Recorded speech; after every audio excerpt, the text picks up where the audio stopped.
Hey guys, welcome to my channel. तो आज हम नेक्स्ट फंडामेंटल राइट स्टार्ट करने जा रहे हैं, which is right to freedom of religion. और इसमें सबसे पहला आर्टिकल है आर्टिकल 25। ये क्या कहता है? Freedom of conscience and free profession, practice and propagation of religion.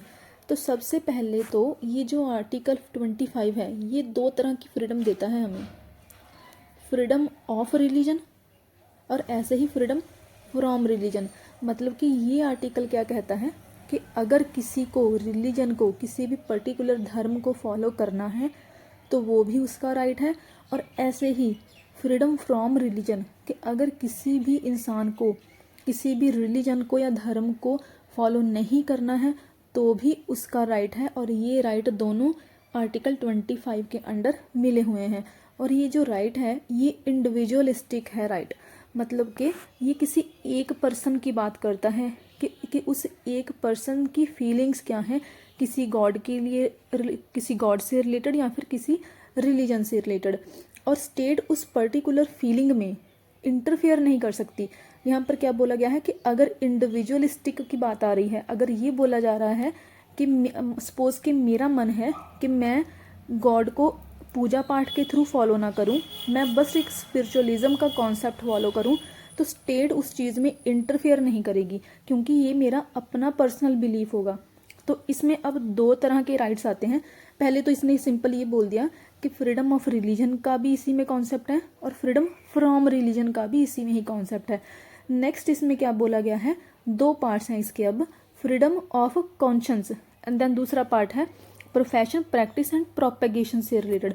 Conscience का मतलब होता है ज़मीर, किसी की, इंसान की दिल की फीलिंग्स। तो ये क्या कहता है कि अपने ज़मीर के अकॉर्डिंग, अपने दिल की फीलिंग के अकॉर्डिंग, अपनी इनर फ्रीडम के अकॉर्डिंग कोई भी इंसान किसी भी वे में गॉड को फॉलो कर सकता है। ऐसा नहीं होगा कि किसी और का मन कह रहा है कि हाँ पूजा पाठ ही इसको प्रैक्टिस करने का एक वे है तो मुझे भी वो चीज़ करनी होगी। नहीं, मेरा मन नहीं मान रहा है कि पूजा पाठ एक वे नहीं है तो वो मेरी इनर फ्रीडम होगी। तो ये किस पे बेस्ड है? ये फीलिंग्स पर बेस्ड है। ये जो freedom of conscious of religion है ये किस पे बेस्ड है? फीलिंग बेस्ड पर। और ऐसे ही ये एक एब्सोल्यूट राइट है, मतलब कि ये सिटीजन्स के पास भी है, फॉरेनर्स के पास भी है। अगर सिटीजन्स या फिर फॉरेनर्स की इनर कॉन्शियस या फिर उनकी इनर फीलिंग्स कहती है कि हमें पूजा पाठ करना है तो स्टेट अब उस चीज़ में इंटरफेयर नहीं करेगी क्योंकि ये एक एब्सोल्यूट राइट आ गया। अब ये फॉरेनर्स के पास भी है क्योंकि से एग्जांपल अगर हम ले, जो वृंदावन है वहाँ पर बहुत सारे फॉरेनर्स आकर भी पूजा पाठ करते हैं, रिचुअल्स वगैरह फॉलो करते हैं। तो मतलब कि कॉन्शियस के बेस्ड पर राइट किसके पास है? फॉरेनर्स के पास भी है। सेकेंड इसका पार्ट है free profession, practice and propagation of religion. सबसे पहला वर्ड इसमें आता है प्रोफेशन।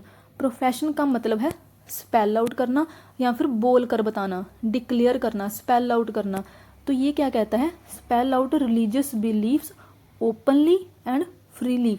मतलब कि बिना किसी पाबंदी के हमें राइट है कि अपने रिलीजियस बिलीफ्स को, अपने जो धार्मिक विचार हैं उनको हम स्पेल आउट कर सकें, उनको हम बोलकर बता सकें।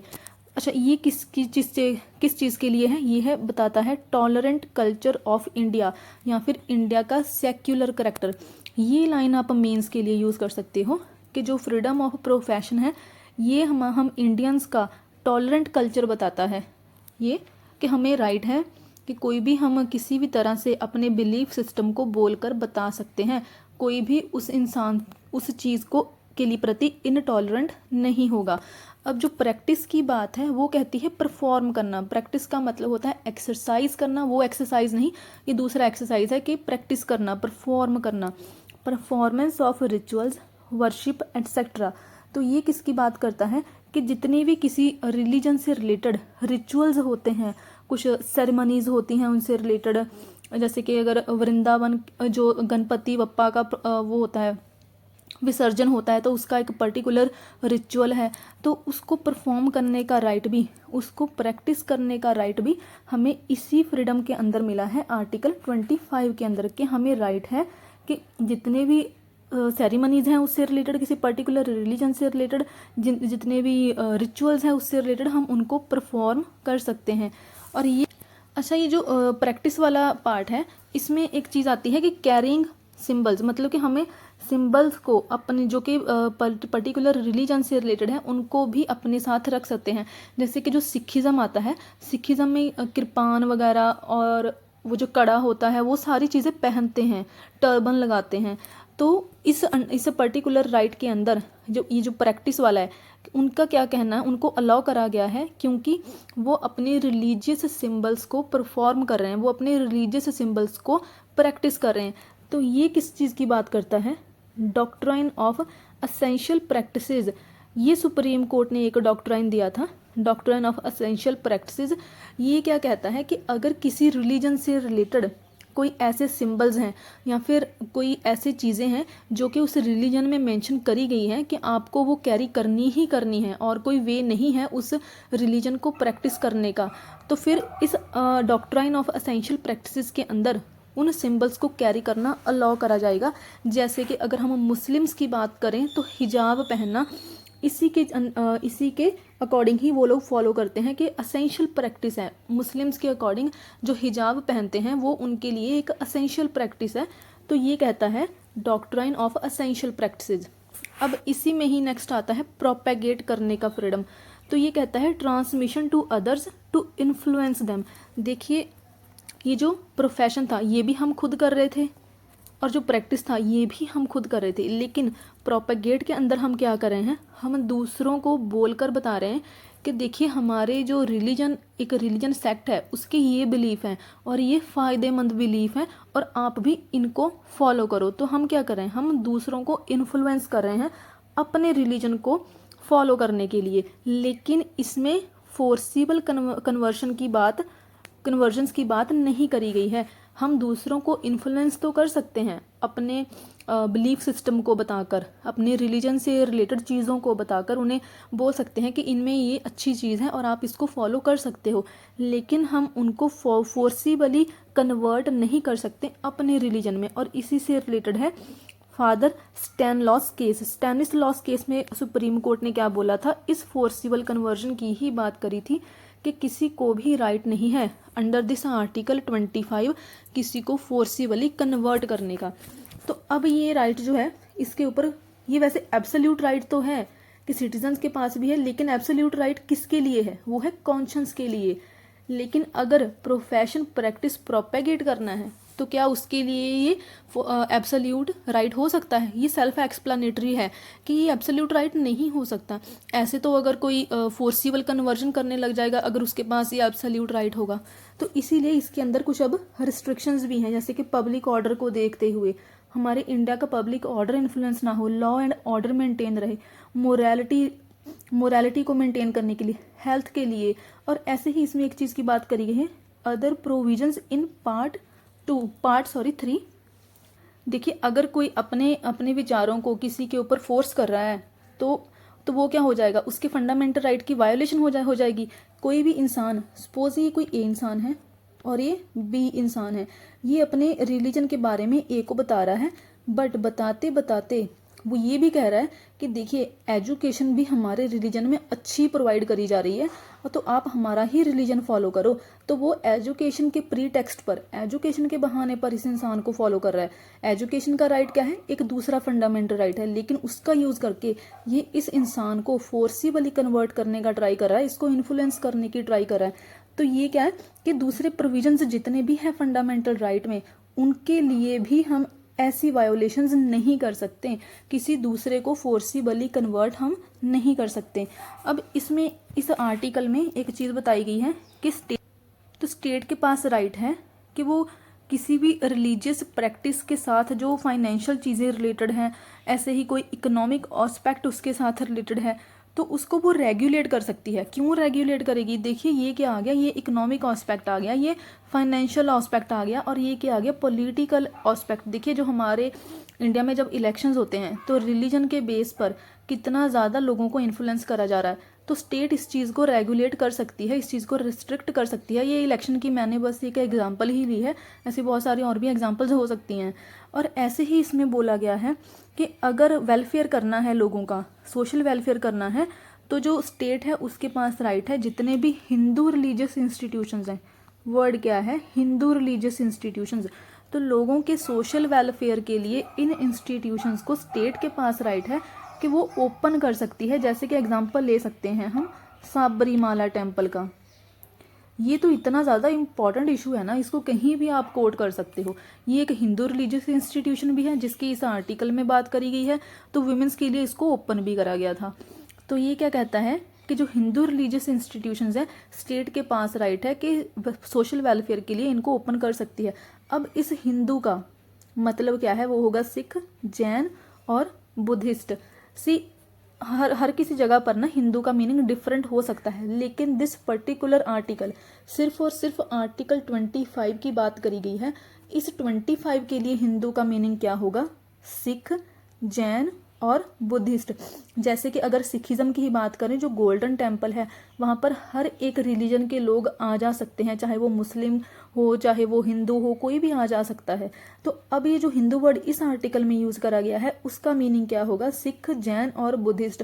इसको किसी और आर्टिकल के साथ कंफ्यूज नहीं करना है, ये हिंदू सिर्फ इसी आर्टिकल 25 के लिए ही डिफाइन करा गया है। No next article is article 26 जो कि कहता है freedom to manage religious affairs.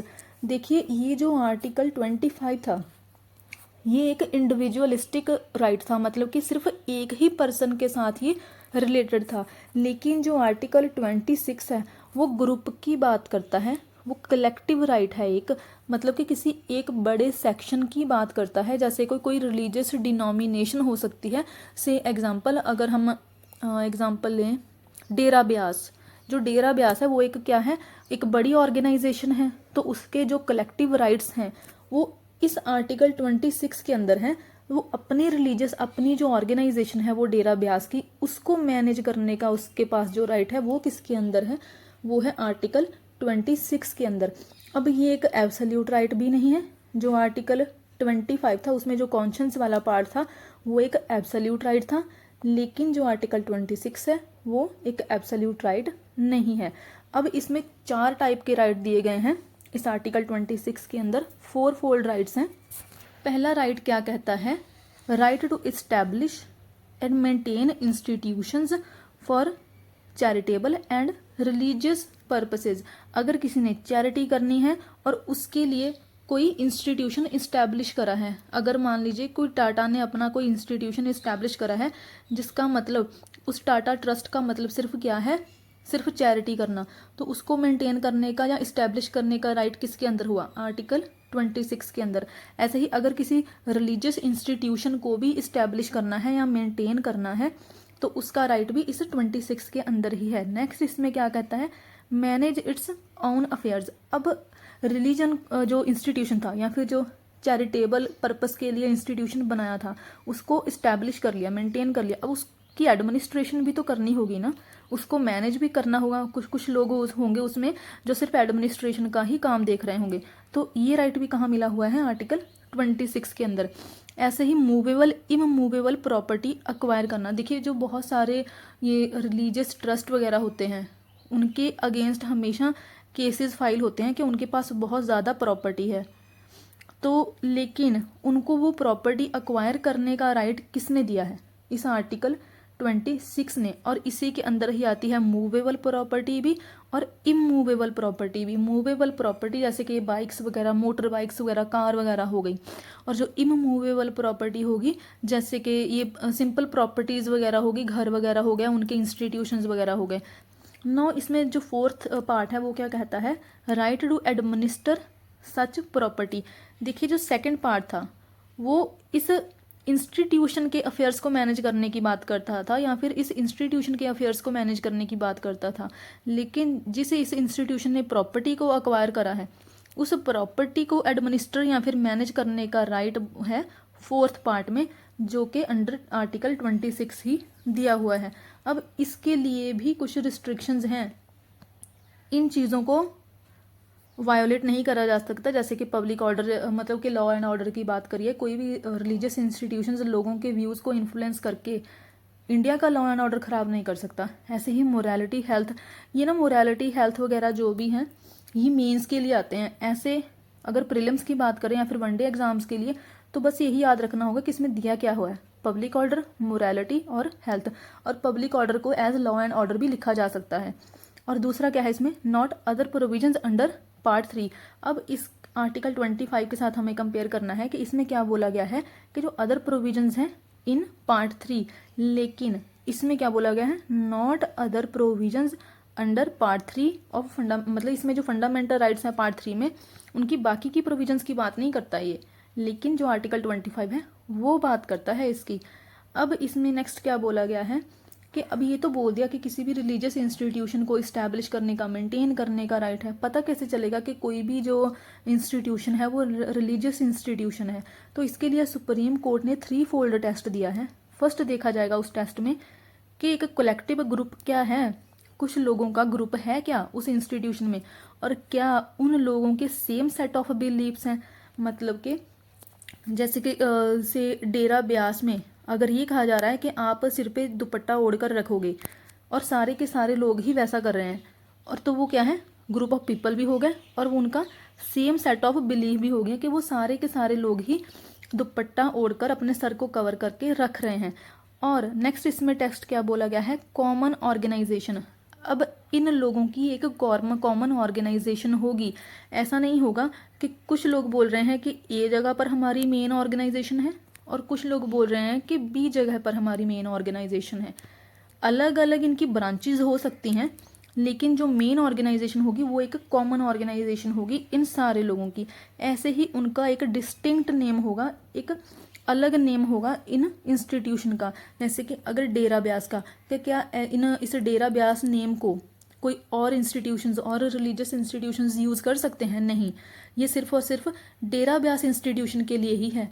किसी के रिलीजियस वो फीलिंग्स को हर्ट करने का मतलब नहीं है। अंडर आर्टिकल 25 ये चीज़ ही बोली गई है कि ये इंस्टीट्यूशंस ही हैं, और ऐसे ही 26 में वर्ड भी इंस्टीट्यूशन ही यूज़ करा गया है। तो हमारा कॉन्स्टिट्यूशन इन सारी ऑर्गेनाइजेशंस को एज इंस्टीट्यूशन ही कंसिडर करता है। तो उनका एक डिस्टिंक्ट नेम होगा। अगर कोई ऑर्गेनाइजेशन या फिर इंस्टीट्यूशन है इन सारे टेस्ट को फॉलो करेगी, तभी वो क्या बनेगी, एक रिलीजियस ऑर्गेनाइजेशन या फिर रिलीजियस डिनोमिनेशन या फिर रिलीजियस इंस्टीट्यूशन। इसी के बेस पर ही सुप्रीम कोर्ट ने बोला है कि रामकृष्ण मिशन और जो आनंद मार्ग हैं ये दोनों ही रिलीजियस इंस्टीट्यूशन हैं। और लक्ष्मीकांत में एग्जांपल दी है औरोबिंदो सोसाइटी की, जो कि एक रिलीजियस इंस्टीट्यूशन नहीं है। Now next is article 27। ये क्या कहता है, freedom from taxation for promotion of religion. इसमें स्टेट की पावर पर इसमें स्टेट की पावर को प्रोहिबिट करा गया है, स्टेट की पावर को कम करा गया है अंडर दिस आर्टिकल। अब देखिए आर्टिकल 25 और आर्टिकल 26 के अंडर कोई अपने रिलीजियस इंस्टीट्यूशन को आर्टिकल 26 के अंदर मैनेज कर रहा है, तो वो लोग स्टेट को बोल रहे हैं कि आप हमारे इंस्टीट्यूशन को मैनेज करने के लिए कोई टैक्स लगाओ लोगों पर, क्योंकि यहाँ पर तो आके लोग विजिट भी कर रहे हैं ना। तो स्टेट के पास ऐसा कोई राइट नहीं है कि वो इन रिलीजियस इंस्टीट्यूशंस की किसी पर्टिकुलर रिलीजन को प्रमोट करने के लिए या फिर किसी पर्टिकुलर एक सिंगल रिलीजन का फेवर करने के लिए स्टेट के पास राइट नहीं है कि वो लोगों पर टैक्स लगाए। लेकिन अब इसके अंदर फी लोगों पर लगाई जा सकती है। अच्छा, इसकी एक एग्जांपल है, जैसे कि जो मुगल्स का जजिया टैक्स होता था वो एक रिलीजियस टैक्स होता जो कि सारे लोगों को देना पड़ता था। तो ये क्या थी, उनके ऊपर एक ये फ्रीडम नहीं थी उनके पास, उनको देना ही पड़ता था इस मुस्लिम रिलीजन को फॉलो करने के लिए। तो ये क्या था, एक रिलीजियस टैक्स था। इसको एक आप एग्जांपल में कोट कर सकते हो। तो अब इसमें क्या बोला गया है कि पर्सन, अच्छा इसमें वर्ड यूज़ करा गया है वो सिटीजन यूज़ नहीं करा गया है, इसमें पर्सन यूज़ करा गया है। मतलब ये सिटीजन्स के पास भी है और फॉरेनर्स के पास भी है। तो it's a person should not be forced to pay religious tax. तो किसी भी इंसान को फोर्स नहीं करा जा सकता कि वो किसी पर्टिकुलर रिलीजन की मेंटेनेंस के लिए या फिर उसकी प्रमोशन के लिए कोई टैक्स पे करे।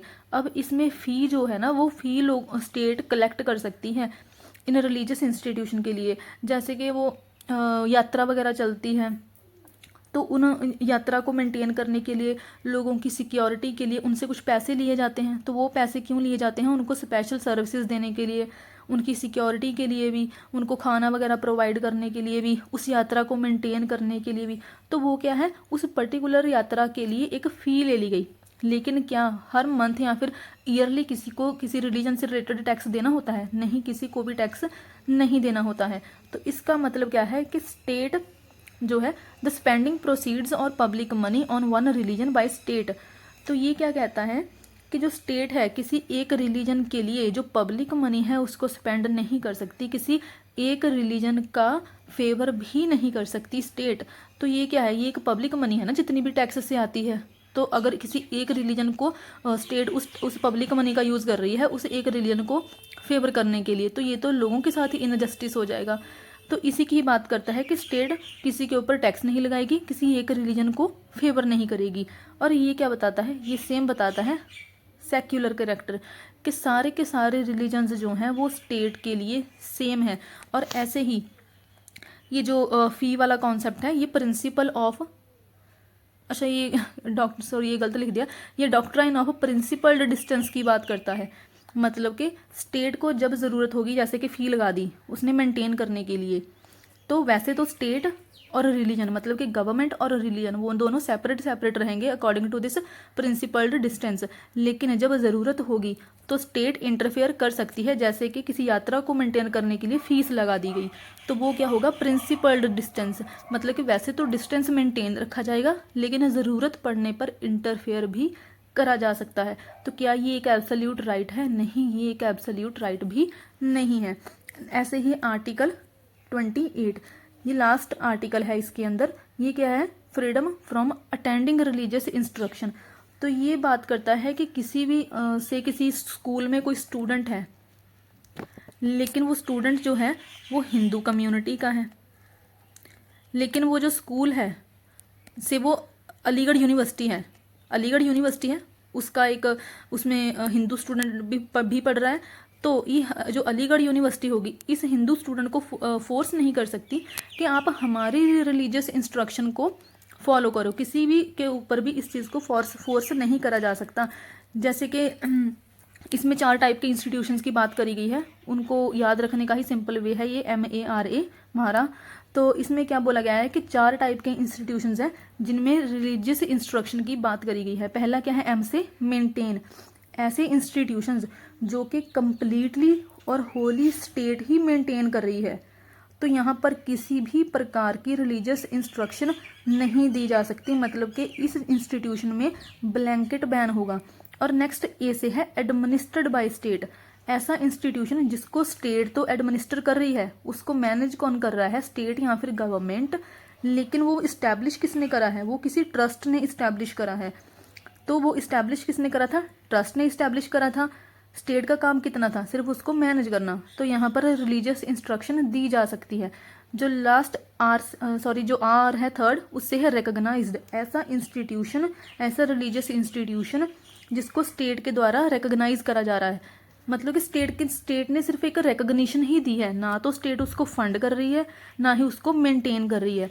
तो ऐसे इंस्टीट्यूशन में रिलीजियस इंस्ट्रक्शन दी जा सकती है, लेकिन तब भी वो वॉलंटरी ही होगी। और ऐसे ही फोर्थ है ए से एड, ऐसा इंस्टीट्यूशन जिसमें स्टेट एड दे रही है, मतलब कि कोई फाइनेंशियल हेल्प दे रही है, तो ऐसे इंस्टीट्यूशन में भी रिलीजियस इंस्ट्रक्शन दी जा सकती है, लेकिन वो वॉलंटरी होगी। मतलब कि अगर कोई इंसान किसी ऐसे रिलीजियस इंस्टीट्यूशन में स्टडी कर रहा है जो कि स्टेट्स के द्वारा रिकॉग्नाइज करा गया है और स्टेट के द्वारा ही उसको एड मिल रही है, फाइनेंशियल हेल्प मिल रही है, लेकिन ना तो वो स्टेट उसको मेंटेन कर रही है ना ही उसको स्टेट ने इस्टेब्लिश करा है, तो इस इंस्टीट्यूशन में जो रिलीजियस इंस्ट्रक्शन होगी वो वॉलंटरी होगी। मतलब कि स्टूडेंट की अपनी विल होगी कि वो इस रिलीजियस इंस्ट्रक्शन को लेना चाहता है या नहीं चाहता है। तो ये आर्टिकल बात करता है freedom from attending religious instruction, मतलब कि किसी के पास किसी को भी फोर्स नहीं करा जा सकता कि किसी पर्टिकुलर रिलीजियस इंस्टीट्यूशन की आप रिलीजियस इंस्ट्रक्शन भी लो। तो ये थे आर्टिकल 28, सारे के सारे article under freedom of religion.